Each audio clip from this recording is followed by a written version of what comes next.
Hi, I'm here with Thomas Quade, who is a former coach for the youth national team in Danish basketball, and Thomas has also worked as an elite coach in other European countries and in the US. So Thomas, basketball is a small sport in Denmark. What do you see as the major challenges in terms of developing the sport in Denmark? Well, first of all, Denmark is a small country, so the sports in Denmark has big challenges in finding players, and basketball is not a traditional sport like soccer and handball, for instance. So we have to fight for the players we have in all the talents. Also, it's hard work, and I think that the biggest challenge is really that to find those people, to find those players, and also to have the clubs good enough, prepared enough, and have coaches that are educated enough to keep the players and to develop them, and to get some of the players that are new, to get them to be coaches also. That's a big challenge. Okay. What do you see as the commercial requirements for the best clubs in Denmark in order to position themselves in the sports landscape? Well, if you look at the best clubs in Denmark, they are up against very, very big, talented clubs from soccer and handball, for instance. It's a huge challenge because not only are we traditionally compromised in basketball, but we are also up against clubs that has been successful for many, many years. And this means that the soccer clubs and the handball clubs, for instance, has sponsors and people associated with their club who have been traditionally involved with soccer or handball for so many years. To get those people who has money over to basketball is a long struggle, and so it has something to do with how we present the sport, and so we have to make it more attractive than the other traditional sports, and this is a difficult task.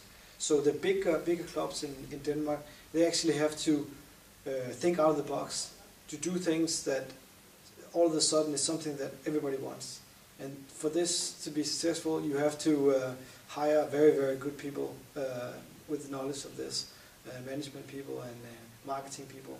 And so I think that the biggest challenge right now is to make your organization as professional as you can, making not only people who are volunteers to do the work, who also have a job on the side, but find enough money so that you can build a big organization with sports director, head of sports, commercial people, marketing people, people who takes care of campaigns and other events and stuff like that, and sponsor people and all that. If you can build an organization like that, then you have a chance to fight against the bigger clubs in soccer and handball.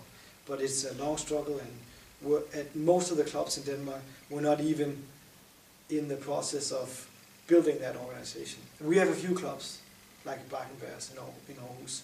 They have about 8 people hired right now, but they need to double that amount to be even close to some of the handball clubs. So it's an uphill battle. Okay.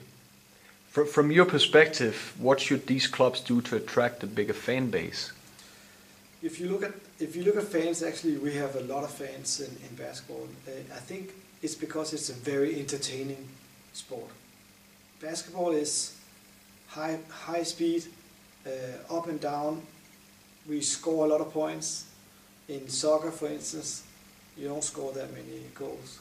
It takes more time for the highlights. In basketball, we have highlights almost in the entire time. So it's a high pace, high speed, very entertaining game. Just in Denmark, a lot of people don't realize this and haven't paid attention to it. But it's starting to get better. I think one of the reasons why it's gotten better lately is because in the last 7-8 years we've had DK4 as our TV. They go to the games. We have one game every week from the best league that they show on TV live. We have the NBA Sunday, and sometimes more than once a week they're showing NBA on TV. So basketball has gotten bigger on TV. We are more commercialized. We are more out there. This also means that the league's gotten more professional. the federation has put more demands on the clubs to be better at getting spectators, at making the game look more professional, and have everything more serious about the game. So we do have potential to become a very, very big sport. In most European countries, basketball is as big as soccer. Some countries even bigger, because it's so entertaining and it's so fun to watch. It just hasn't gotten there to Denmark yet. I think it is also difficult to fight against handball, for instance, in Denmark, because it's the national sport. You know, we invented the sport, and it's grown into people, and so we have to find new people. You know, a new generation of fans. That's really what we have to go for. Okay. You mentioned DK4. There's still a gap between basketball and other sports such as soccer and handball in terms of broadcasting deals and media exposure. What's your opinion about that? Well, you can also have too much exposure. I think you've seen that in handball. They had a huge success with the national teams winning gold medals and stuff, and then all of a sudden handball was huge in Denmark, and they had too many people wanted to play, and they had to turn down a lot of people, and the clubs weren't ready for the big amount of players that they all of a sudden could have, especially on the women's side. And also coaches weren't, there weren't enough coaches, there weren't enough gym time. So a lot of negative things happened because of that. You know, too many people can create bad things, and especially if they're not ready for it. And the same thing happened with TV. All of a sudden there was a handball game on TV almost every day, and some days there was more than one game, and it was on several channels. So it was too much, and the sport was not big enough. It was not good enough to be able to be on TV that much. And so you also have to. I think it's important that you have quality, not just quantity. You have to have a very, very good product if you want to sell it, and then you have to sell it the right way.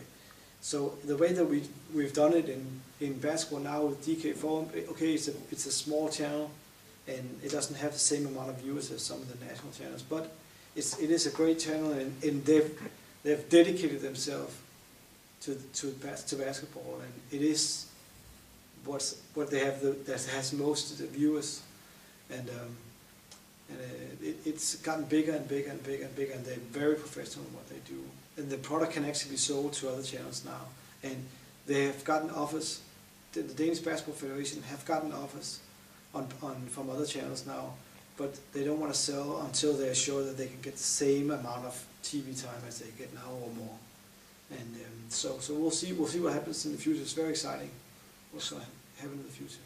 So are you saying that in order to be better to cope with broadcasting deals and media exposure, clubs must develop the internal side of the organization? Yes, I think it's important. You cannot only have one or two professional clubs in Denmark and then the rest is based on voluntary work. You have to have the whole entire league to be professional before you can go up to a higher level. And this is what happened in handball. I think it was a big mistake. You know, and everything has gone down since then. You know, it gotten so big that it actually crashed, and it's like an airplane. You know, if the airplane gets bigger and bigger and bigger, and then all of a sudden it's just too big to be up there, and then it's going to crash down. And I think it's a little bit what happened to handball. And in Denmark, I think basketball will never be as big as handball, but we can be a big contributor, and we can have a lot of fans, and we can have a great product. But we also have to do it with quality. It's important, I think. Yeah, we've seen ice hockey in Denmark, you know, getting closer to handball in terms of growing a fan base and in terms of attracting people for the games. Where do you see the sport of basketball go in the years to come? Well, I think social media is a big thing now, and the fan base that we're trying to find and are different than the fans who goes to handball games. They're more maybe. It's not like we don't want the family, the 40s and with kids. We want those people too, but we're trying to find maybe the younger part of the younger generations, And so we go to Twitter and Facebook, and we try to do a new way of finding our fans. And I think this is also a long-term investment, because if you find those people when they get older, have kids and stuff, you know, they're still going to be excited about basketball, especially if we do it in the right way. So I think it's you have to think long-term in our situation, but you also have to think out of the box and look at the social media and some of the new ways, new trends in the game. Thank you very much for joining me, Thomas. Thank you.